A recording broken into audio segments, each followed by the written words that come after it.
हाय दोस्तों, नमस्कार। SB academy में आपका स्वागत है। मेरा ये सेशन डेली का चलता है और इस सेशन को चलाने का मतलब ये है कि प्री और मेंस आपका दोनों के लिए बहुत ही महत्वपूर्ण है। इसलिए मैं डेली करंट अफेयर का क्लास चलाता हूँ। तो इसमें अगर आप UPSC, state PCS, ROA, SSC, railway, लेखपाल इत्यादि किसी की परीक्षा की तैयारी अगर आप करते हैं तो ये सेशन आपके लिए है। आइए देखते हैं फर्स्ट क्वेश्चन। और इस क्वेश्चन में पुरस्कार, नियुक्तियाँ वैश्विक सूचकांक से लिया गया है। Dada Saheb Phalke achievement life time achievement पुरस्कार 2023 में किसे सम्मानित किया गया है? तो आशा पारेख को, वहीदा रहमान को, रजनीकांत को, अमिताभ बच्चन को। तो आपका आंसर हो जाएगा वहीदा रहमान को। भारतीय सिनेमा में उनके शानदार योगदान के लिए दिग्गज अभिनेत्री वहीदा रहमान को देश का सर्वोच्च सम्मान से नवाजा गया है। बच्चों, जैसे क्रिकेट में भारत रत्न का महत्व है, वैसे ही फिल्मों की दुनिया का सबसे बड़ा महत्व दादा साहेब फाल्के पुरस्कार है। वहीदा जी की सादगी और अभिनय हम सबके लिए प्रेरणा है। तो आइए देखते हैं फर्स्ट क्वेश्चन। तो ये आपको क्लियर हो गया कि फर्स्ट क्वेश्चन मेरा पुरस्कार से था, वहीदा रहमान जी को मिला और ये बहुत ही महत्वपूर्ण क्वेश्चन है। आइए देखते हैं नेक्स्ट। दुनिया के सबसे ऊंचे युद्ध क्षेत्र सियाचिन में तैनात होने वाली पहली महिला चिकित्सा अधिकारी कौन है? तो captain Shiva Chauhan, captain Fatima Mohsin, captain Geetika Kaul, captain Bhavna Kanth. तो आपका आंसर हो जाएगा कैप्टन गीतिका कौल। कैप्टन गीतिका कौल दुनिया के सबसे ऊंचे युद्ध क्षेत्र सियाचिन में तैनात होने वाली पहली महिला चिकित्सा अधिकारी बनी है, यानी कि मेडिकल ऑफिसर बनी है। बेटियां किसी से कम नहीं है। 10 से 40 डिग्री की ठंड में जहां सांस लेना भी मुश्किल है, हमारी बेटियां देश की सेवा की कर रही हैं। गीतिका जी का नाम नारी शक्ति का प्रतीक है। नारी शक्ति सम्मान जो है वो जो है आपका गीतिका जी का नाम प्रेरणा के स्रोत है। आइए देखते हैं नेक्स्ट क्वेश्चन। विश्व डिजिटल प्रतिस्पर्धात्मकता रैंकिंग 2023 में भारत का क्या स्थान रहा? 40वां, 49वां, 52वां, 32वां। तो आपका आंसर हो जाएगा 49वां। इस रैंकिंग में यह देखा जाता है कि कोई देश नई तकनीकों और डिजिटल बदलाव को कितनी तेज़ी से अपना रहा है। प्यारे विद्यार्थियों, आज का युग डिजिटल युग है। सभी के पास मोबाइल है। मोबाइल नहीं रहे तो लोग यहाँ तक कि नेपाल में देख ही रहे हैं कि वहाँ सत्ता परिवर्तन हो गया, खाली मोबाइल यानी कि तकनीकी की वजह से। तो आइए देखते हैं। आज का युग डिजिटल युग है। भारत तकनीकी के मामले में दुनिया के टॉप 50 देशों में शामिल है, लेकिन हमें इसे नंबर 1 तक ले जाना है। नेक्स्ट, भारत के किस पड़ोसी देश ने हाल ही में समान नागरिक संहिता UCC लागू करने का निर्णय लिया है? तो श्रीलंका, नेपाल, भूटान, म्यांमार। तो आपका आंसर हो जाएगा नेपाल। नेपाल ने UCC यानी कि समान नागरिक संहिता लागू करने का निर्णय लिया है। तो नेपाल अपने नागरिक कानूनों में सुधार कर रहा है। वहीं भारत में उत्तराखंड UCC लागू करने वाला पहला राज्य बन गया है। पॉलिटी का बहुत ही हॉट टॉपिक है UCC। इसका मतलब है कि सबके लिए एक जैसा कानून। उत्तराखंड ने इसे लागू करके देश को नई राह दिखाई है।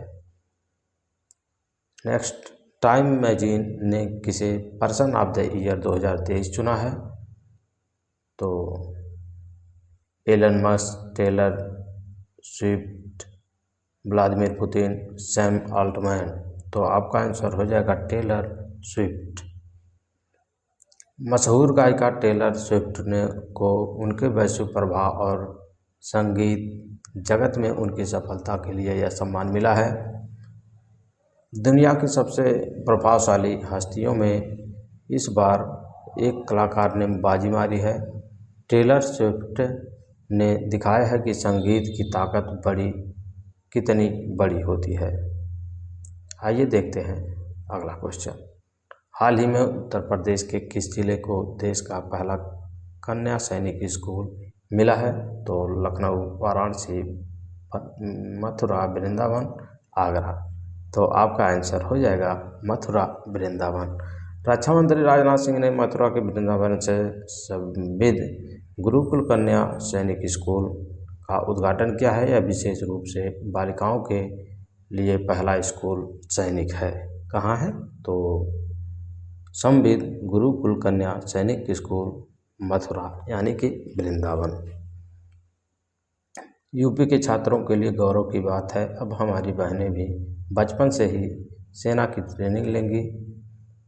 संविद गुरुकुलम का नाम याद रखिएगा, यह वृंदावन की पावन धरती पर है। अगला क्वेश्चन। एशियाई विकास बैंक ADB के नए कार्यकारी निदेशक कौन बने हैं?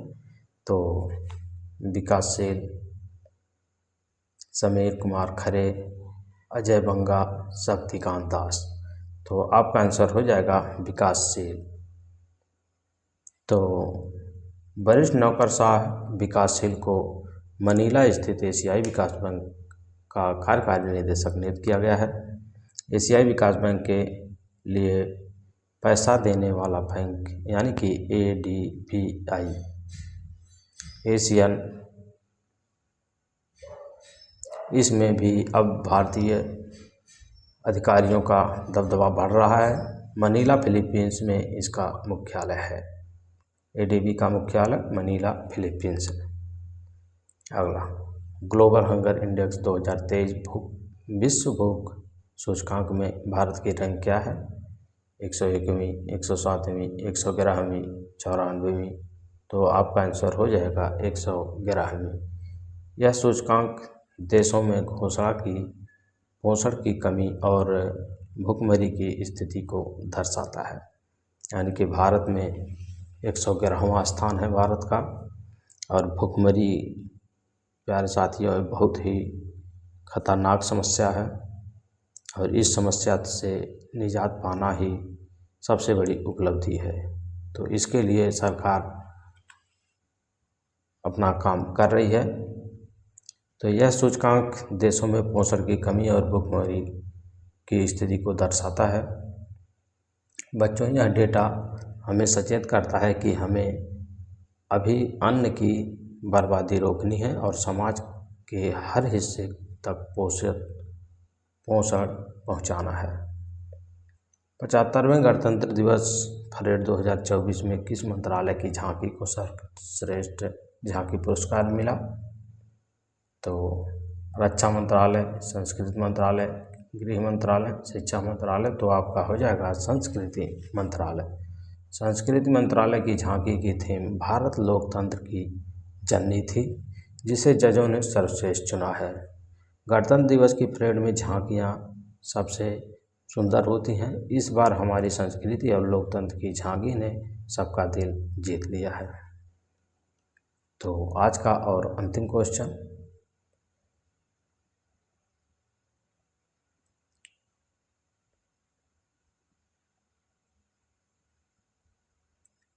अग्निशमन सेवा, नागरिक सुरक्षा और होमगार्ड में महानिदेशक के रूप में किसे नियुक्त किया गया है? दलजीत सिंह चौधरी, रश्मि शुक्ला, विवेक श्रीवास्तव, अनीश दयाल सिंह।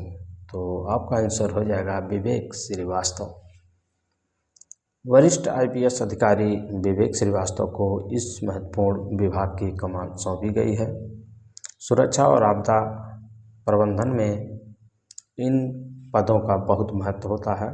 नई नियुक्तियों से जुड़े सवाल अक्सर मिलान करने वाले प्रश्नों में आते हैं, यानी कि यह बहुत ही महत्वपूर्ण क्वेश्चन है। आप लोग यानी कि अग्निशमन सेवा, नागरिक सुरक्षा, होमगार्ड के महानिदेशक के रूप में कौन चुना गया है?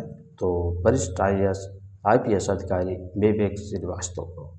यानी कि कई लोगों का मिलान कर लेंगे। दलजीत कौन है, रश्मि शुक्ला कौन है, ये इसके अग्निशामक सेवा, नागरिक सुरक्षा, होमगार्ड के, तो जो जानेगा वो जो है विवेक श्रीवास्तव लगा देगा। तो आज का आखिरी और अंतिम क्वेश्चन था, और कैसा रहा सेशन आप लोग ज़रूर बताइएगा। और फिर मिलते हैं नए नए क्वेश्चन के साथ, ताकि आप लोग को कंठस्थ हो सके कि हमारा महत्वपूर्ण क्वेश्चन कितना कारगर है एग्ज़ाम के लिए। तो आप पहली बार अगर चैनल पर आए हैं तो सब्सक्राइब करें, लाइक करें, शेयर करें, ताकि आपको यह क्लास डेली मिलता रहे। मिलते हैं नेक्स्ट क्लास, तब तक के लिए धन्यवाद।